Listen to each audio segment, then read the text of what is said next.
Good morning friends, मैं इंदू लच classes के यूट्यूब चैनल पे अपनी करंट बम की क्लास को लेकर के एक बार फिर आप सभी के सामने अपने निश्चित समय पर उपस्थित हुआ हूं 10 बढ़िया प्रश्नों के साथ। सभी लोग ज़्यादा जुड़िए और इसको ज़्यादा शेयर करिए, लाइक करिए और कमेंट करिए। 10 बेहतरीन प्रश्न आपको मेरी इस क्लास में मिलते हैं। 10 बढ़िया एक्सप्लेनेशन, बहुत ही कम समय लेता हूं जिसमें मैं सारे प्रश्न को बहुत अच्छे से क्लियर करते हुए आगे बढ़ता हूं और एक सबसे पहले आपको आते ही एक अनमोल विचार देता हूं। ठीक, उसी विचार से आज शुरुआत होगी।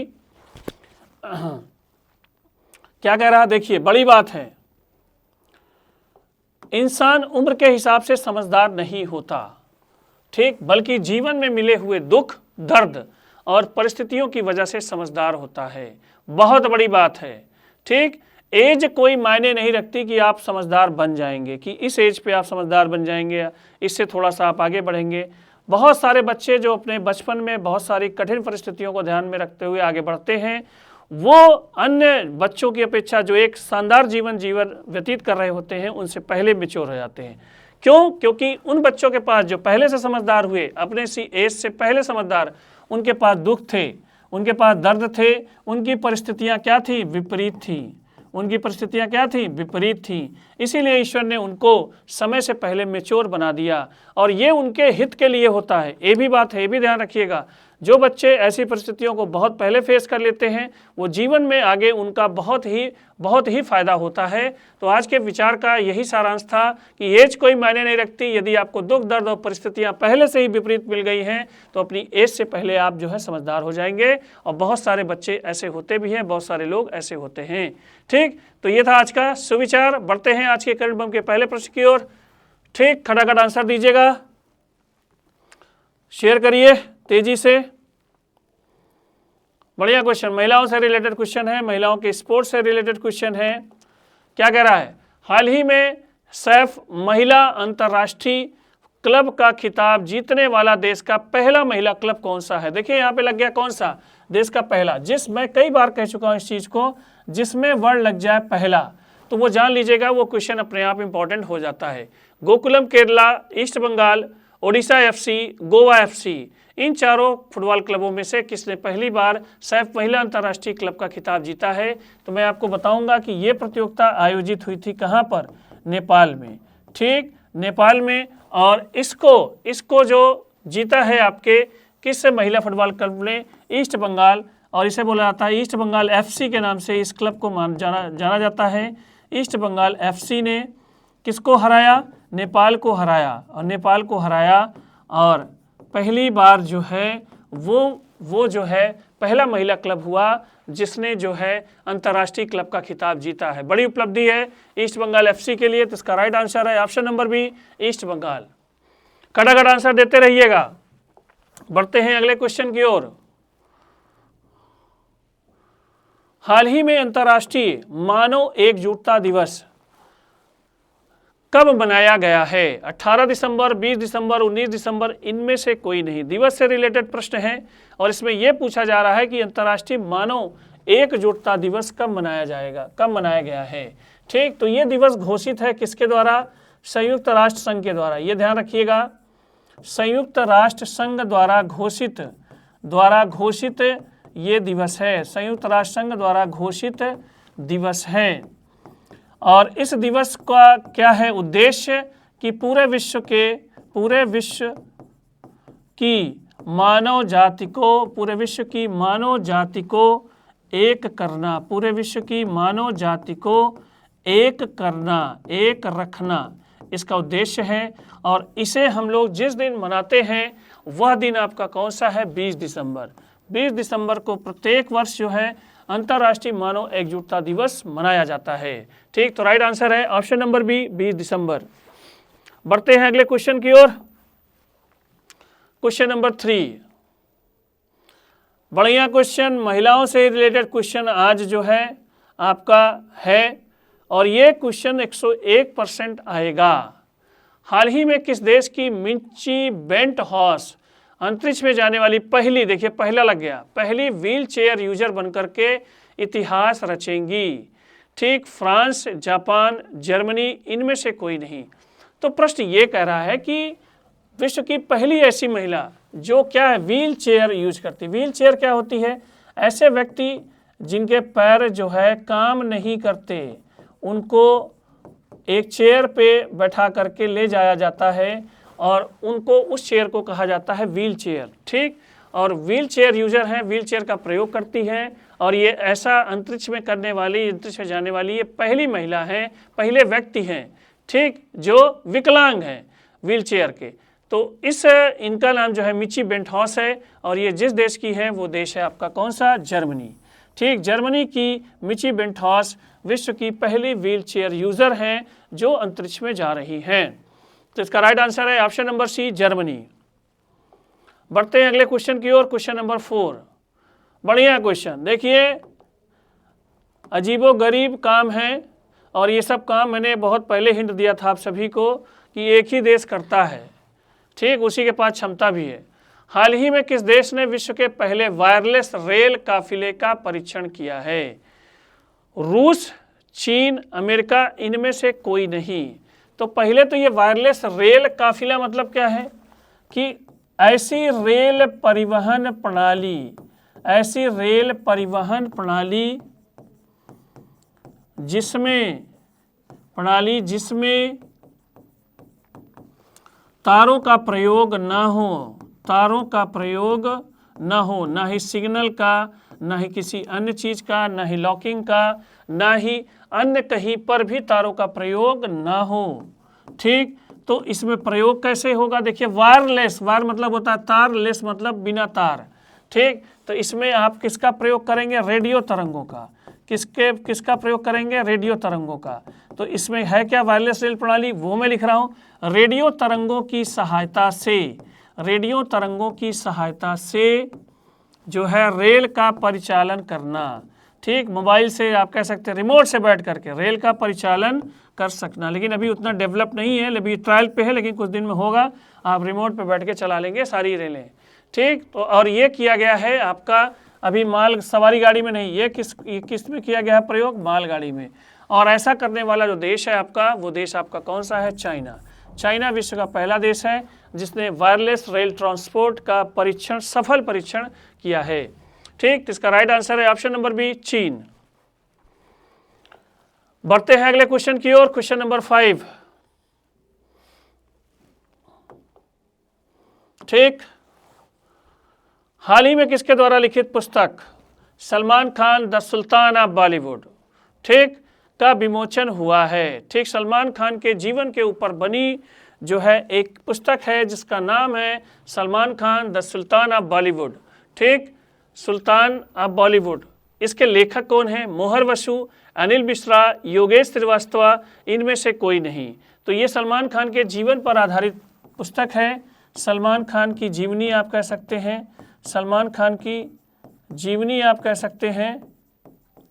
और इस पुस्तक को लिखा है किस व्यक्ति ने? मोहर बसु ने। किस व्यक्ति ने लिखा है? मोहर बसु ने ये पुस्तक लिखी है। तो इसका राइट आंसर है ऑप्शन नंबर ए, मोहर बसु। खटाखट आंसर देते रहिएगा, जितना हो सके इस वीडियो को शेयर करिए, लाइक करिए और कमेंट करिए। ठीक, अगला क्वेश्चन, हाल ही में सीरिया में आईएस ठिकानों के विरुद्ध कौन सा ऑपरेशन चलाया गया है? Operation Hawkeye, operation Christmas drop, operation Sagar Bandhu, operation Brahma. ठीक, पूरे विश्व में इस समय सबसे ज़्यादा जो आप माना जा सकता है खतरनाक आतंकवादी संगठन जो अब समाप्ति की ओर है, परंतु तो वो आपका कौन है? आईएस। ठीक, Islamic state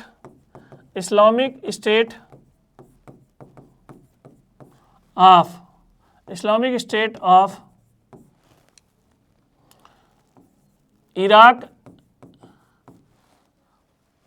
Iraq and Syria. ठीक, और इस संगठन को जो है पूरी तरह से पैक करने के लिए, समाप्त करने के लिए आप ये कह सकते हैं फाइनल ऑपरेशन चलाया जा रहा है अमेरिका एवं अन्य देशों के सहयोग से। उस ऑपरेशन का नाम है ऑपरेशन हॉकाई। ऑपरेशन हॉकाई, जिससे ये कहा जा रहा है कि आईएस का जो है वो सीरिया में जो अंतिम ठिकाने हैं उसको क्या किया जाएगा? समाप्त किया जाएगा। ठीक, तो इसका राइट आंसर है option number A, operation Hawkeye. बढ़ते हैं अगले क्वेश्चन की ओर। खटाखट आंसर देते रहिएगा, जितना हो सके इस वीडियो को शेयर करिए, लाइक करिए और कमेंट करिए। और जितने भी करंट बम के प्रश्न हैं उनकी आप एक प्रॉपर नोट्स बनाते हुए चलिएगा, अच्छे से तैयार करते हुए चलिएगा, जिसको आपको आने वाले एग्जाम में बहुत ही ज़्यादा फायदा होगा। और जिन लोगों ने अभी भी लक्ष्य क्लासेस के यूट्यूब चैनल को नहीं सब्सक्राइब किया है वो सब्सक्राइब कर लें, और जितने भी वीडियो हैं वो आप अच्छे से आप तैयार करते हुए चलिएगा। सुबह करंट बम के और शाम को जो है जीएस की सीरीज जो है मिशन लक्ष्य सीरीज उसके। अगला प्रश्न, हाल ही में पीएम मोदी जी ने 10,601 करोड़ रुपए के फर्टिलाइजर प्लांट की नींव कहाँ रखी है? मेघालय, असम, त्रिपुरा, मणिपुर। ठीक, बहुत बड़ी परियोजना है, फर्टिलाइजर की बहुत बड़ी परियोजना है, उर्वरक की। और ये उर्वरक आपका जो कौन सा है, यूरिया है। ठीक, यूरिया के उत्पादन के लिए ये प्लांट आपको लगाया जा रहा है और ये स्थान पूछा जा रहा है कि किस स्थान पे है। तो ये प्लांट जो है आपका असम में स्थापित किया जा रहा है। असम में कहाँ पर? डिब्रूगढ़ में। असम में डिब्रूगढ़ में ये प्लांट स्थापित किया जा रहा है और जिसकी जो है लागत जो है 10,601 करोड़ रुपए है और बड़े पैमाने पर यहाँ पे यूरिया उर्वरक का जो है प्रोडक्शन होगा। बढ़ते हैं अगले क्वेश्चन की ओर। क्वेश्चन नंबर 8, बढ़िया क्वेश्चन आएगा, कंफर्म आएगा। हाल ही में भारत का पहला राज्य स्तरीय मल्टीनेशनल पार्क टाइगर कॉरिडोर विकसित करने की घोषणा किसने की है? ठीक, राजस्थान, मध्य प्रदेश, कर्नाटक, महाराष्ट्र। पहले इस प्रश्न को समझिए। मल्टीनेशनल पार्क पहला राज्य स्तरीय मतलब अभी राज्य में ही स्थापित होगा, ध्यान रखिएगा। मल्टीनेशनल पार्क टाइगर कॉरिडोर, जिसमें एक साथ कई नेशनल पार्क ज्वाइंट होंगे। कई नेशनल पार्क को आपस में मिलाने की योजना, कई नेशनल पार्क को आपस में मिलाने की योजना यही है आपकी। ठीक, और ये किस राज्य के द्वारा की जा रही है, ये घोषणा किस की गई है? ठीक, तो हम कई नेशनल पार्क को आपस में कनेक्ट कर देंगे तो लोगों को जो है घूमने में, टहलने में बहुत आसानी रहेगी और एक साथ कई चीज़ों का आनंद वो ले सकेंगे। इसका ये उद्देश्य है। तो और ये ऐसा करने वाला आपका जो स्टेट है वो आपका स्टेट कौन है? मध्य प्रदेश। मध्य प्रदेश जो है अपना कान्हा राष्ट्रीय उद्यान, बांधवगढ़ और आपका पेंच और आपका पन्ना, इन चारों नेशनल पार्कों को, राष्ट्रीय पार्कों को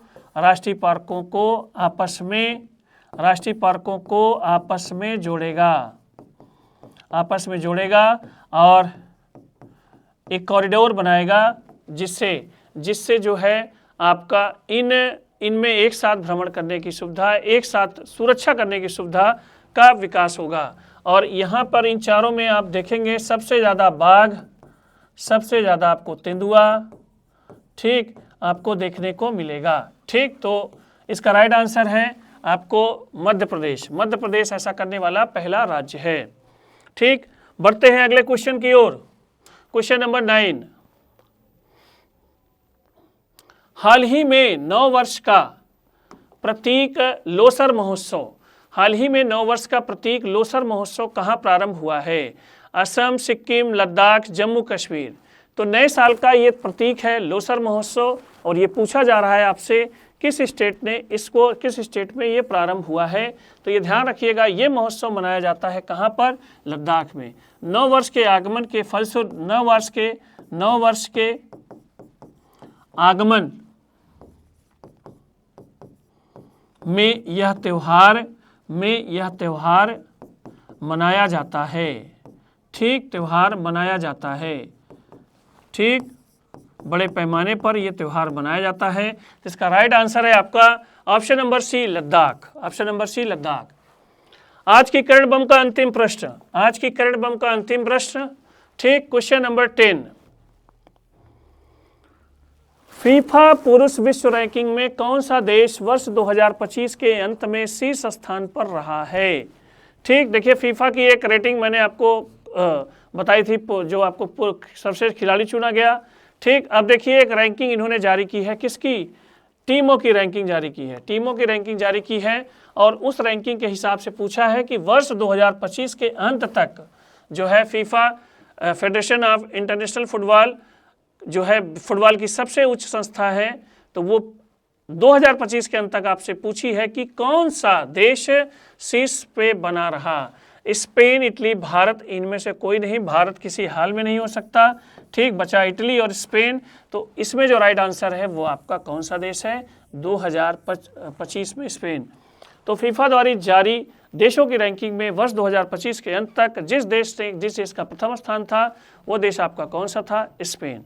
ठीक, तो दोस्तों ये थे आज के करंट बम के 10 प्रश्न। बढ़िया से इसको तैयार करते हुए चलिए, जितना हो सके इस वीडियो को शेयर करिए, लाइक करिए, कमेंट करिए। आज के लिए इतना ही, धन्यवाद।